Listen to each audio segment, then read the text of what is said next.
If you're just joining us, where have you been? We've been talking about the Theatre des Chalets, where Africa's been shining on the global stage. And here to talk about what is happening on the continent is SC. SC, man, Jessica had that satellite dish behind her back. She had a nice traditional outfit. Where is yours? Yeah, she was representing all of us, to be honest with you. She looks beautiful, I must say. Unfortunately, I did not wear mine. It's too hot, man, in South Africa right now. I can't wear that heavy blanket, you know. Well, hey, happy Heritage Day to our viewers out there. But now let's talk about African football heritage and Fadlu Davids and what he's doing. He's been reunited with Raja Casablanca. What do you make out of that story? What is Simba losing with Fadlu Davids joining Raja? Oh man, son of the soil. We have to be so proud of him, and he's been growing ever since he left the country. You know, his coaching is just going one step above another. And you're saying what Simba is losing? They're losing preseason. They're losing a coach that knows them very well, who put them in the Confederation Cup final. They're losing a coach that put them second in the league. So that's a lot to lose, but ultimately for him, it's quite good that he's going back to Raja and taking his technical team with him there. Your goalkeepers like goalkeeper coach Wayne Sanderland's going there with him as well.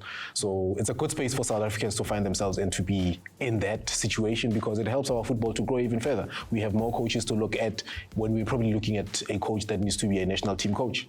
Fadlu Davids brought to Simba a tactical identity, continental competitiveness, and there's no doubt in my mind that he will definitely do well at Raja. We wish him the best of luck. Now, moving on, SC, the Confederation Cup, the Champions League.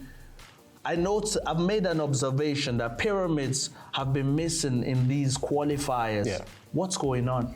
Look, before we can even go into that conversation, let's congratulate them for not being here, because it's not by fluke, it's not by mistake. They are the champions of Africa, you know, winning the CAF Champions League final versus Mamelodi Sundowns. And they find themselves in the FIFA Intercontinental Cup. Now, Fiston Mayele, you know how I feel about that striker.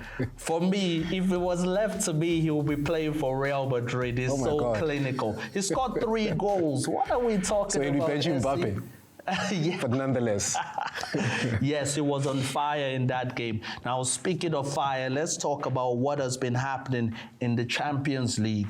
Now, which teams have been on fire for you? Because we got a couple of 3-0 wins. Orlando Pirates won their game 3-0. The likes of Young Africans also won their game 3-0. And, Petro de Luanda also won by the same margin. So, which teams have impressed you in the CAF Champions League? Look, to be honest with you, I'm impressed by, you have to look at a team such as Aspirants. You look at Aspirants winning 3-0 away to AS Fan.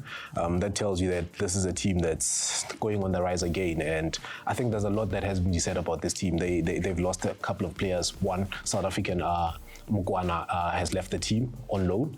And you have to look at the team and ask yourself a question and say, are they a team that's ready to go into the next phase of this encounter? They're playing at home when they come back. 3-0 aggregate score.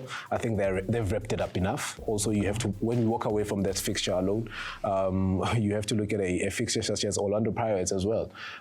Remember, Orlando Pirates finished in the semi-finals, and them finishing in the semi-finals, they're now sending a stern message to say, we are back and we still want to find ourselves in the last phase of the tournament. So for me, I look at Orlando Pirates as well and say, I think it's a team to look at. Yes. I think with a new coach as well, there's a lot that's been riding on the Pirates team. They didn't start the league very well in South Africa, but they come back into the intercontinental space and they say, you know what, inter-CAF club competition space, and they come back and say, yes. A stand message, I watched it, and you have to look at players such as Apollos. What a player for South Africa. I was about to talk about Apollos.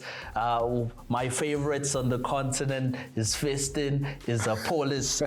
Those are my favorite. And also Mabasa, we have to give him his props. He scored a double in that game. He's been undermined, to be honest with you. You know, if you look at before him coming back to a Pirates team and when he was at Skukune, scoring a lot of goals, and he comes back into a Pirates team and he starts on the bench most of the time. So him getting 2 goals, it's good for him psychologically as well, and for football-wise, it's going to help him carry the momentum going forward.